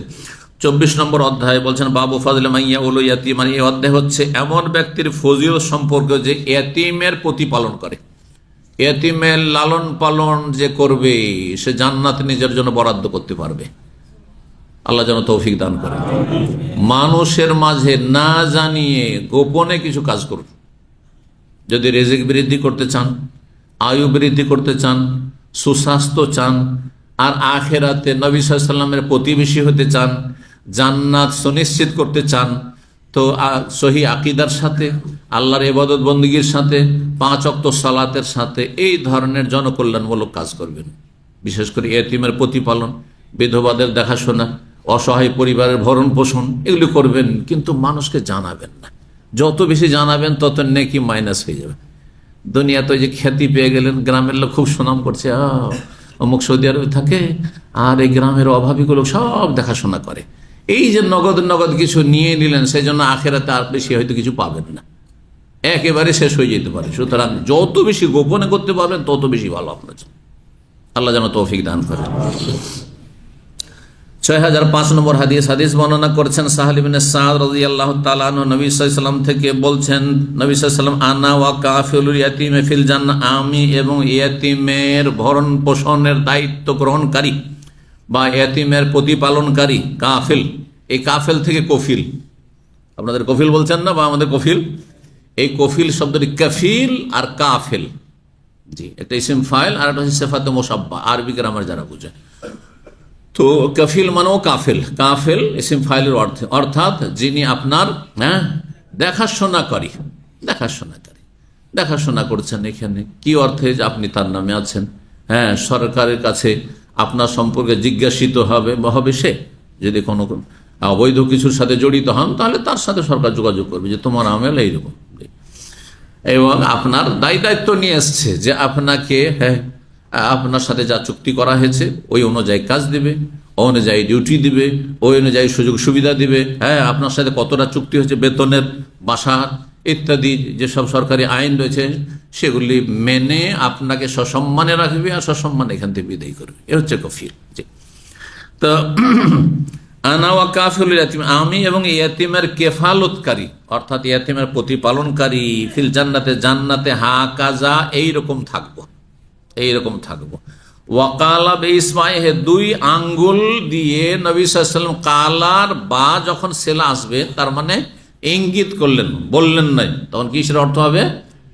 কর্মের অর্থ হবে, কথার অর্থ হবে না। ওয়াকালা বেইসমাইহে, দুই আঙ্গুল দিয়ে ইঙ্গিত করে বললেন। দুই আঙ্গুল কি ছিল? as-সাব্বাবা, অর্থাৎ এই শাহাদাতের আঙ্গুল। সাব্বাবা যেটা দিয়ে জাহিলি যুগের লোকেরা ঝগড়া করতো, গালাগালি করতো। এখনো কেউ ঝগড়া করে আর আঙ্গুল দেয়, দেখবো তোকে দেখবো, বলছে না, এটা গাল দেওয়া আঙ্গুল। এটা যেমন লা ইলাহা ইল্লাল্লাহ পড়া শাহাদাতের আঙ্গুল, এটাও ফজিলত আছে, তেমন গাল দেওয়ার আঙ্গুল এটি। পাপী লোকদের জন্য খারাপ কাজ করার আঙ্গুল এটি, আর ভালো মানুষদের জন্য শাহাদাতের আঙ্গুল, আশহাদু আল্লা ইলাহা ইল্লাল্লাহ। সাব্বাবা, সাব্বা ইয়াসুব্বু মানে গাল দেওয়া। তো জাহিলি যুগে নামটি পড়েছে আরবি ভাষা। আরবি ভাষা তো ধীরে ধীরে নাম, প্রতিটি ভাষা ধীরে ধীরে উন্নতি করেছে। তো সাব্বাবা এই তর্জনী, বাংলায় কি বৃদ্ধার পরে তর্জনী, এবং উস্তা, এই যে উস্তা মধ্যমা, মধ্যম, ওয়াসাত মানে মধ্যম, তাহলে মিল আছে। তো তর্জনী এবং মধ্যমা আঙ্গুল দুটো কাছাকাছি করে দেখেন, আমি এবং ইয়াতিমের লালন পালনকারী, প্রতিপালনকারী জান্নাতে এই রকমটা থাকবো। দুই দিক থেকে উদাহরণ হইতে পারে। একটা হচ্ছে দুটোতে সামান্য যে ছোট বড় আছে এত কাছাকাছি, আর একটা হচ্ছে কাছাকাছি করে দেখালেন যে দুটো এই ফাঁক, সামান্য ফাঁকের একেবারে কাছাকাছি থাকবো। যে যত বেশি এই ভালো কাজগুলিতে অংশ নিতে পারবে সে তত বেশি নবী সাল্লাল্লাহু আলাইহি ওয়াসাল্লামের সান্নিধ্য পাবে জান্নাতে। আল্লাহ যেন আমাদেরকে তৌফিক দান করেন। 25 নম্বর অধ্যায় হচ্ছে বাবুসাই আলাল আরমেলা। এই অধ্যায় হচ্ছে আরমেলা মানে হচ্ছে বিধবা। ইয়েতিম তো খুব সহজে বুঝেন, কারণ ইয়েতিম শব্দটি বাংলায়, মুসলিমদের বাংলায় বাংলা হয়ে গেছে, অথচ বাংলা তার আছে না? কি বাংলা? শিক্ষিত মানুষ। ইয়েতিমের বাংলা কি? পিতৃহীন। ওটা তো পিতৃহীন যার বাপ নেই, যুক্ত শব্দ হয়ে গেল, মোরাক্কাব, মুফরাদ চাই, অনাথ। তো আরমেলা মানে হচ্ছে বিধবা, এর বহু বচন হচ্ছে আরামেল। বাবু সাই অধ্যায় হচ্ছে আসাই, যে মেহনত পরিশ্রমকারী। এই অধ্যায় হচ্ছে বিধবার দেখাশোনার জন্য যেই ব্যক্তি পরিশ্রম করবে বা পরিশ্রমকারীর ফজিলত সম্পর্কে। অর্থাৎ আপনি রুজি রোজগার করছেন, আর সেই রুজি রোজগারে আপনার একটা অংশ বিধবার দেখাশোনার জন্য, ভরণ পোষণের জন্য। যে অমুক বিধবা আছে, তার জমি জায়গায় নেই, তার দেখাশোনা কিছু নেই, তার কোনো কিছু নেই, ইনকাম সোর্স নেই, তার ভরণ পোষণ মাসে যা লাগে আমি এত টাকা করে দেব। সেটা পুরোটাই দিচ্ছেন তাহলে আরো ভালো, আর না হয় আংশিক দিচ্ছেন আপনি। তো যে যত বেশি পারবেন তার ফজিলত রয়েছে। কত ফজিলত দেখুন এই হাদিসে। 6006 নম্বর হাদিস বর্ণনা করছেন সাফওয়ান বিন সুলাইম মারফু মানে নবী সাল্লাল্লাহু আলাইহি ওয়াসাল্লাম থেকে, ইলান নবী সাল্লাল্লাহু আলাইহি ওয়াসাল্লাম কাল, নবী সাল্লাল্লাহু আলাইহি ওয়াসাল্লাম বলেন আসাই আলাল আরমেলা, যেই ব্যক্তি মেহনত পরিশ্রম করবে বিধবার ভরণ পোষণের জন্য, ওয়াল মিসকিন এবং দরিদ্রের ভরণ পোষণের জন্য, অভাবী খেতে পাই না তাদের কিছু খাওয়া দাওয়া দেওয়ার জন্য। তাই এই দুই শ্রেণীর মানুষের জন্য কেউ যদি মেহনত পরিশ্রম করে, রুজি রোজগার করে, যে আমি যে ইনকাম করছি তাতে একটা অংশ বিধবার আছে আর দরিদ্র অভাবীদের রয়েছে, তার ফজিলত হচ্ছে কাল মুজাহিদ ফি সাবিল, আল্লাহর রাস্তায় জিহাদকারীর মতো।